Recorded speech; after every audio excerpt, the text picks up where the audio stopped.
Ready. तो hello बच्चों, good evening आप सभी को। मेरे इस क्लास में बताए थे बच्चे लोग कि हम एक शुरू करने जा रहे हैं क्लास 11th का, और वो भी शुरू करेंगे मैथ का क्लास शुरू करेंगे बच्चे लोग। मैथ एनसीईआरटी मैथ बेस पे पढ़ाएंगे, बिहार बोर्ड के लिए मेन रूप से रहेगा। बाकी बच्चे लोग सीबीएसई बोर्ड अदरवाइज जो भी क्लास 11th में जहाँ जहाँ यूज होता है वो भी बच्चे लोग पढ़ सकते हैं, उसमें कोई दिक्कत नहीं होगा बच्चे लोग। तो आइए बच्चे लोग, आज क्लास की शुरुआत हम करने जा रहे हैं। इसमें एक चैप्टर रखे हैं बच्चे लोग, जैसे कि एक चैप्टर हम शुरुआत करेंगे बच्चे लोग, जैसा कि इस चैप्टर का नाम जैसे हम लोग दिया गया है, ट्राइगोनोमेट्रिक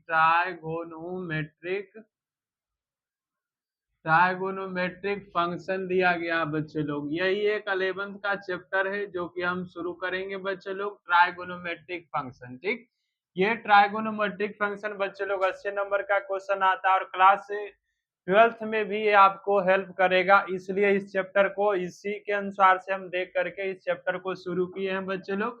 तो आइए हम इसको थोड़ा सा शुरू करने से पहले आप लोगों के लिए कुछ बोलना चाहते हैं, बच्चे लोग। तो आइए सबसे पहले आज की शुरुआत हम एक शायरी से कर लेते हैं बच्चे लोग। सबसे पहले अगर कहना है बच्चे लोग को कि मत कर तमन्ना किसी को पाने की, मत कर तमन्ना किसी को पाने की, बड़ी बेदर्द निगाहें हैं इस जवाने की, बड़ी बेदर्द निगाहें हैं इस जवाने की, खुद को बना तो इस कदर काबिल, खुद को बना तो इस कदर काबिल कि लोग तमन्ना करे तुझे पाने की। बच्चे लोग, हम जानते हैं कि आप लोग को शायरी यहाँ सुनाने नहीं आए हैं, लेकिन बच्चे को थोड़ा सा रोचक बनाने के लिए इसमें थोड़ा सा शायरी का प्रयोग किया गया है।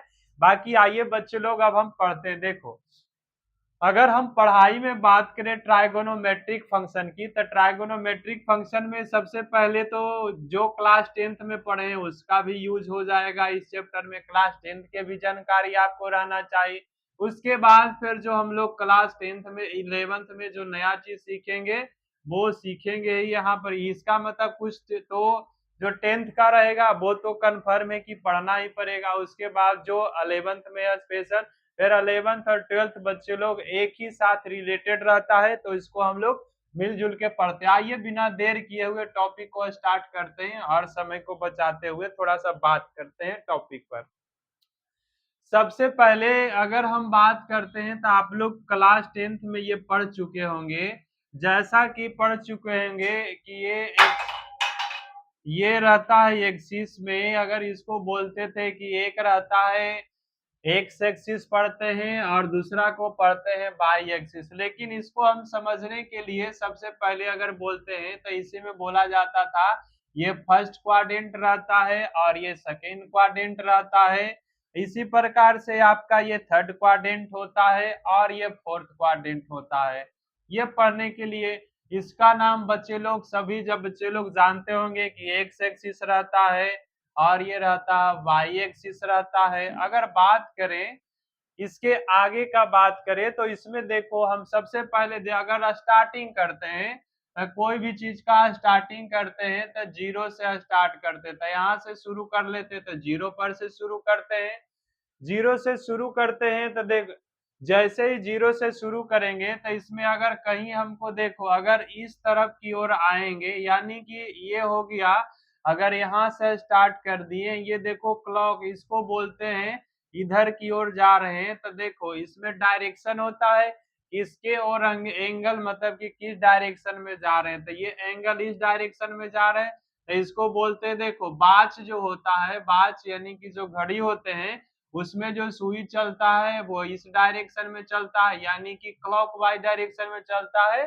तो क्लॉकवाइज के डायरेक्शन में अगर कभी भी एंगल अपोजिट घूमेगा तो क्लॉकवाइज के डायरेक्शन में जो अपोजिट घूमता है, जब अपोजिट घूमता है तो इसी को बोला जाता है एंटी क्लॉकवाइज बोला जाता है, एंटी क्लॉकवाइज बोला जाता है, एंटी क्लॉकवाइज डायरेक्शन में बोला जाता है, एंटी क्लॉकवाइज डायरेक्शन में। और जो एंटी क्लॉकवाइज डायरेक्शन में, और जो यही एंटी क्लॉकवाइज डायरेक्शन में जो कोण को मेजर किया जाता है, इसी कोण को हम लोग बोलते हैं पॉजिटिव एंगल बोलते हैं। पॉजिटिव एंगल का मतलब पॉजिटिव एंगल का मतलब प्लस वाले एंगल बच्चे लोग, तो इसी में बोलते हैं पॉजिटिव एंगल। अगर हम बात करें कि एंगल को अगर हम क्लॉकवाइज डायरेक्शन में घुमाएंगे, अगर एंगल को क्लॉकवाइज डायरेक्शन में घुमाते हैं, जैसे यहां से शुरू करके अगर इसकी ओर चले तो ये हो गया क्लॉकवाइज डायरेक्शन था। क्लॉकवाइज डायरेक्शन में अगर बात करेंगे, क्लॉकवाइज डायरेक्शन में, तो क्लॉकवाइज जो डायरेक्शन होता है, कभी भी एंगल अगर क्लॉकवाइज डायरेक्शन में घूमेगा तो क्लॉकवाइज डायरेक्शन में जो भी एंगल घूमता है वो होता है निगेटिव एंगल, उसमें बोला जाता है, यानी कि निगेटिव एंगल ये कहलाता है। निगेटिव एंगल, ये आपको दो टाइप का एंगल पढ़ना था बेसिकली में, तो बच्चे लोग हम समझा लिए। अगर बात करते हैं एंटी क्लॉकवाइज में जो भी एंगल होंगे वो पॉजिटिव एंगल होंगे, मतलब बोलने का अगर यहां से यहां तक आए हैं तो एंटी क्लॉकवाइज में आए, अगर ये 70 डिग्री का एंगल बनाए हैं या 80 डिग्री का एंगल बना है, इसका मतलब ये हुआ कि ये प्लस 80 डिग्री का एंगल है। अगर प्लस को हम लोग यहाँ पर ही प्लस को कहीं भी शो नहीं किया जाता है, अगर केवल सिंगल रहता तो इसलिए इसको हम केवल लिखते हैं 80 डिग्री, मतलब कि प्लस 80 डिग्री का ही, यानी कि यह जो एंगल है ये पॉजिटिव है। क्यों? क्योंकि एंटी क्लॉकवाइज डायरेक्शन में घुमा। यहाँ से बात करते हैं, ये डायरेक्शन गया है क्लॉकवाइज में, यानी कि घड़ी की दिशा में, यानी कि क्लॉकवाइज डायरेक्शन में, तो जो एंगल क्लॉकवाइज डायरेक्शन में चलता है वो निगेटिव एंगल रहता है। इसका मतलब अगर यहाँ से लेकर के यहाँ तक की बात करते हैं 90 डिग्री का, तो ये जो एंगल गया वो निगेटिव 90 डिग्री बोलेंगे, यानी कि निगेटिव, यानी कि माइनस में, यानी कि निगेटिव एंगल ही है। बस यही है, बाकी इस दोनों का कुछ खास यूज है नहीं दोनों का, लेकिन बच्चे लोग को पढ़ना है तुम लोगों को क्लास में कि माई निगेटिव एंगल क्या होता है, पॉजिटिव एंगल क्या होता है। तो बस सिंपल सी बात है, सिंपल सी, अगर एंटी क्लॉकवाइज डायरेक्शन में, एंटी क्लॉकवाइज डायरेक्शन में अगर घूमता है तो वो पॉजिटिव एंगल मेजर किया जाता है, अगर क्लॉकवाइज डायरेक्शन में घूमता है तो वो निगेटिव एंगल मेजर किया जाता है। जैसे कि अगर एग्जाम्पल की हम बात कर लेते हैं, तो एक एग्जाम्पल की बात कर लेते हैं। जैसे यहाँ पर ये डायरेक्शन की अगर हम बात करते हैं, यहाँ से यहाँ तक ये कोण जैसे घुमा है, यहाँ से यहाँ तक ये कोण घुमा है, एक्चुअली में है 70 डिग्री का कोण, तो क्या ये पॉजिटिव एंगल का कोण है या निगेटिव एंगल का कोण, बस ये समझना है। तो यहाँ से यहाँ तक गया है, तो पहले देखेंगे कि ये किस डायरेक्शन में गया। तो देखो ये डायरेक्शन हो गया क्लॉकवाइज, नहीं क्योंकि क्लॉक तो इधर घूमता है, तो क्लॉकवाइज यानी कि इस साइड, लेकिन ये अपोजिट है क्लॉक का, यानी जिसको आप जो एंगल अपोजिट रहेगा उसका डायरेक्शन क्लॉक का, उसी को तो बोलते हैं एंटी क्लॉकवाइज। तो जब ये एंटी क्लॉकवाइज डायरेक्शन है तो एंटी क्लॉकवाइज डायरेक्शन को बोलते हैं पॉजिटिव एंगल में, यानी कि ये प्लस ही 70 डिग्री, यानी कि ये पॉजिटिव ही है, यानी कि बोले तो ये पॉजिटिव ही 70 डिग्री का एंगल है। अगर बात करते हैं एग्जाम्पल नंबर दूसरा का, तो बात करते हैं जैसे ये दिया हुआ है वो एंगल है, इसमें अगर बात करते हैं ऐसे घुमाए और यहाँ तक आया, तो डायरेक्शन की अगर इसकी बात करें तो डायरेक्शन इधर आया, यानी कि क्लॉकवाइज डायरेक्शन में। क्लॉकवाइज डायरेक्शन में सिंपल सी बात है, ये देखो दाहिने की तरफ क्लॉकवाइज की, मतलब जिस प्रकार घड़ी की सुई घूमता है उसी प्रकार अगर घूमता है तो उसको बोलते हैं क्लॉकवाइज डायरेक्शन, यानी कि घड़ी की सुई की दिशा में, यानी कि जैसे घड़ी के सेम नियम पर घूमता था। क्लॉकवाइज डायरेक्शन में जो भी एंगल बनता है वो निगेटिव एंगल होता है। अगर इसको 60 डिग्री रखते तो इसको बोलना पड़ेगा कि निगेटिव 60 डिग्री का एंगल बना, मतलब कि ये निगेटिव एंगल बना। बस यही हमको बोलने के लिए चाह रहे थे, और कोई बात नहीं। बाकी इससे कुछ ज्यादा क्वेश्चन पूछता नहीं है, इसलिए इसमें हम ज्यादा टाइम वेस्ट नहीं करते। तो सिंपल सी बात है, अगर क्लॉकवाइज डायरेक्शन में रहेगा, अगर क्लॉकवाइज डायरेक्शन में कभी भी एंगल घूमेगा क्लॉकवाइज डायरेक्शन में, तो क्लॉकवाइज डायरेक्शन में जैसे एंगल घूमेगा वो निगेटिव एंगल में रहेगा। अगर एंटी क्लॉकवाइज डायरेक्शन में घूमेगा तो वो पॉजिटिव एंगल के रूप में मेजर किया जाता है। बाकी इससे क्वेश्चन ज्यादा पूछता नहीं है कभी भी डिफिनेशन, बाकी इसका यूज हम बाद में सीखेंगे थोड़ा सा।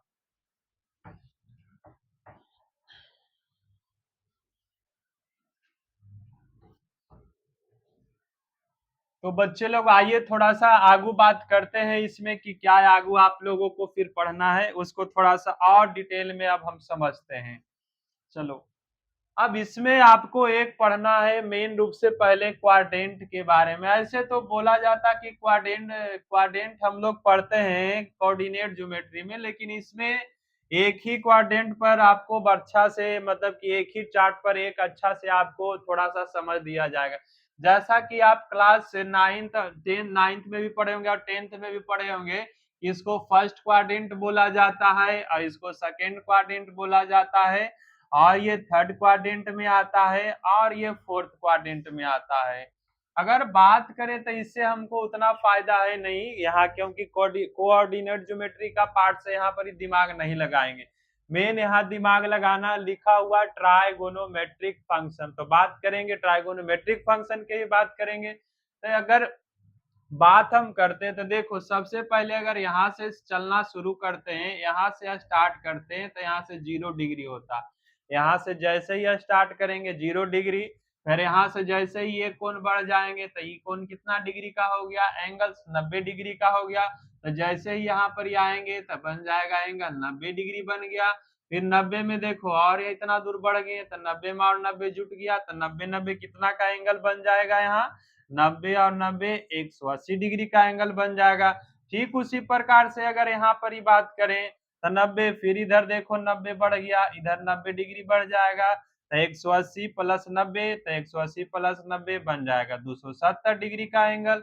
आगू फिर उसी प्रकार से 270 में 90 ऐड कर देंगे, तो 270 में 90 ऐड कर देंगे, तब ये बन जाएगा 360 डिग्री का एंगल। यहाँ पर बात को समझिए, मतलब 0 डिग्री जोड़ दिए, 90 degree, 90 degree, 180 degree, 270 degree, 360 degree. आगू बात करते हैं इसका उपयोग क्या है मेन रूप से। जैसे ही तो हम लिखना सीख रहे हैं, लेकिन इसका उपयोग बहुत, इसका उपयोग है बहुत ही अच्छा उपयोग है। बाकी अभी समझाते हैं धीरे धीरे बच्चे लोग। देखो इसमें होता क्या, अगर फर्स्ट क्वाड्रेंट में देखेंगे तो फर्स्ट क्वाड्रेंट में डिग्री का मान कहां से कहां तक होता है। अगर फर्स्ट क्वाड्रेंट में अगर थीटा की बात किया जाए, अगर फर्स्ट क्वाड्रेंट में थीटा की बात किया तो 0 डिग्री से बड़ा होना चाहिए, 90 डिग्री से छोटा होना चाहिए। अगर शॉर्ट में इसको सूचित करें तो 0 डिग्री से क्या चाहिए, 0 डिग्री से थीटा का मान जो होना चाहिए 0 डिग्री से बड़ा होना चाहिए और 90 डिग्री से छोटा होना चाहिए। ये बात हो गया, यानी कि 0 डिग्री से जो बड़ा होगा और 90 डिग्री से जो छोटा होगा वो किस में आ जाएगा, फर्स्ट क्वाड्रेंट में। जैसे 0 से बड़ा इधर जाएंगे, 0 से बड़ा इधर आएंगे तो 90 से बड़ा, 0 से 90 के बीच मतलब 0 से बड़ा और 90 से छोटा, यानी थीटा का जो डिग्री का मान होना चाहिए वो 0 डिग्री से 90 डिग्री के बीच में होना चाहिए। अगला उसी प्रकार देखेंगे, यहाँ 90 डिग्री से 180 के बीच में, इसका मतलब 90 डिग्री से बड़ा, 180 डिग्री से छोटा। तो इसको लिखेंगे कैसे, 90 डिग्री से बड़ा लिखेंगे, 90 डिग्री से बड़ा लिखेंगे और 180 डिग्री से छोटा लिखेंगे थीटा का मान। तो इसको शो कर देंगे, 180 से छोटा होना चाहिए, 90 से बड़ा होना चाहिए। ठीक उसी प्रकार से थर्ड क्वाड्रेंट की बात बोलता है, 180 से बड़ा और 270 से छोटा। तो इसी को अगर शो करना रहेगा तो 180 डिग्री से बड़े कर देंगे और थीटा का वैल्यू फिर उसी प्रकार से 270 डिग्री से छोटे कर देंगे। अगला स्टेप में भी वैसे ही आपको सीखना है बच्चे लोग। अगर फोर्थ क्वाड्रेंट की बात बोलते हैं तो 360 डिग्री से, देखो 360 डिग्री से बैक आएंगे तो छोटा, 270 से बड़ा। तो इसमें अगर बात कर लेंगे तो 270 डिग्री से बड़ा बात कर लेंगे और 360 डिग्री से छोटा की बात कर लेंगे इस एंगल में। ये तो हुआ सिंपल सी बात की, मतलब कि ऐसे होता है। इसके बीच में फर्स्ट क्वाड्रेंट आता, 0 से 90 के बीच फर्स्ट, 90 से 180 के बीच सेकेंड क्वाड्रेंट और 180 से 270 के बीच थर्ड क्वाड्रेंट आता है, और फोर्थ क्वाड्रेंट 360 डिग्री से 270 डिग्री के बीच में आता है। बात करते हैं इसमें मुद्दा पर। देखो इसमें कुछ आपको लॉजिक, जो कि जैसे इसमें बोला 0 से बड़ा, 0 से बड़ा बोला तो 0 कोई कहीं भी कोई भी चीज को बड़ा लिखना है हमको। अगर 0 से बड़ा लिखना तो 0 में तो कुछ तो ऐड करना पड़ेगा। अब कितना क्या चीज बड़ा है, कितना डिग्री बड़ा हमको पता नहीं है, तो इसलिए कितना डिग्री बड़ा है तो इसको हम लोग अपने मन से ऐड कर लेते हैं कि थीटा डिग्री बड़ा है, यानी कि 0 डिग्री से बड़ा और 90 डिग्री से छोटा।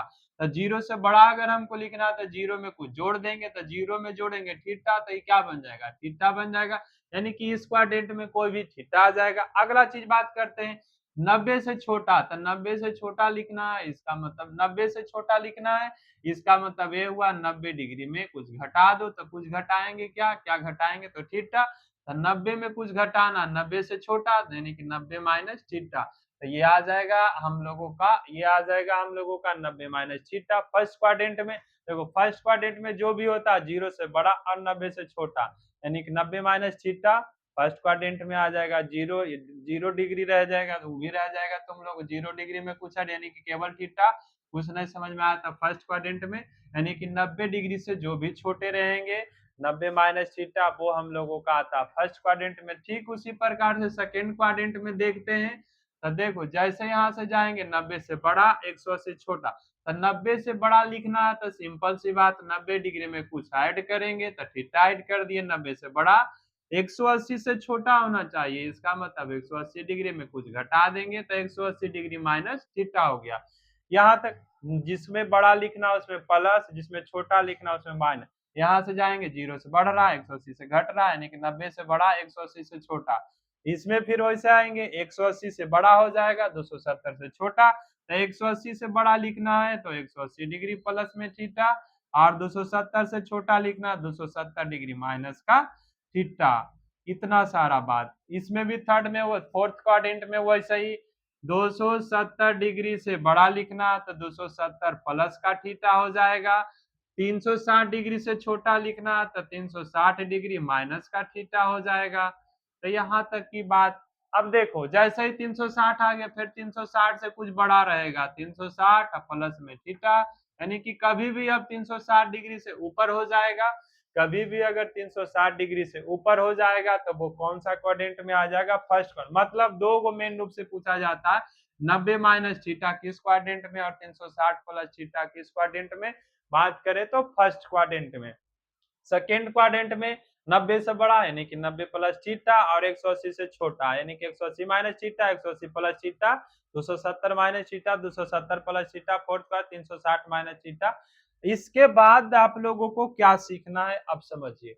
हम लोग पढ़े हैं त्रिकोणमितीय अनुपात पढ़े हैं, जो कि क्लास आप पढ़ लिए होंगे त्रिकोणमितीय अनुपात, ये आप पढ़ लिए होंगे सभी त्रिकोणमितीय अनुपात क्लास 9th में ही पढ़े होंगे कि एक 6 होता है ट्राइगो रेशियो, ट्राइगो 6 ट्राइगो रेशियो के बारे में पढ़े हैं। तो 6 ट्राइगो रेशियो में 6 होता है, एक साइन थीटा होते हैं, एक कॉस होता है, दूसरा तीसरा टैन होता है, कॉट होता है। ठीक उसी प्रकार से कॉस होता है, अब कॉस कॉस होता है और सेक होता और कौसेक होता, तो यही 6 गो रहता है ट्राइगो रेशियो। तो उसमें बात करते हैं अब क्या क्या चीज इसमें सीखना रहता है। अगर ये फर्स्ट क्वाड्रेंट है, अगर ये फर्स्ट क्वाड्रेंट है तो जितना भी ट्राइगोनोमेट्रिक रेशियो यानी कि ट्राइगो रेशियो जितना भी होता है छेबो का छेबो ट्राइगो रेशियो पॉजिटिव में होता, मतलब कि साइन थीटा भी पॉजिटिव में, कॉस थीटा भी पॉजिटिव में, बात करें तो टैन थीटा भी पॉजिटिव में, और जो बाकी बच गया इसका अपोजिट जो कि कौसेक थीटा बोला जाता है, कौसेक थीटा भी पॉजिटिव में। अगर बात करें तो फिर उसी पर कॉस का उल्टा सेक थीटा भी पॉजिटिव में, और टैन की बात करें टैन का अपोजिट कॉट थीटा भी। इतना सभी का सभी ट्राइगो रेशियो मतलब कि ऑल ट्राइगो रेशियो जो होता है फर्स्ट क्वाड्रेंट में पॉजिटिव होता है, यानी कि जो भी ट्राइगो रेशियो 360 डिग्री से प्लस और 90 डिग्री से छोटा रहेगा उसमें साइन हो चाहे कॉस हो चाहे टैन हो चाहे कौसेक हो चाहे सेक हो चाहे कॉट, ये सब का सब पॉजिटिव होता है। पॉजिटिव का मतलब हुआ कि प्लस में होते हैं, पॉजिटिव का मतलब है कि प्लस में होता है, यानी कि फर्स्ट क्वाड्रेंट में सभी त्रिकोणमितीय अनुपात यानी कि ऑल ट्राइगो रेशियो आर पॉजिटिव, मतलब कि फर्स्ट क्वाड्रेंट में जितने भी ट्राइगो रेशियो होते हैं सबका सब पॉजिटिव, मतलब साइन पॉजिटिव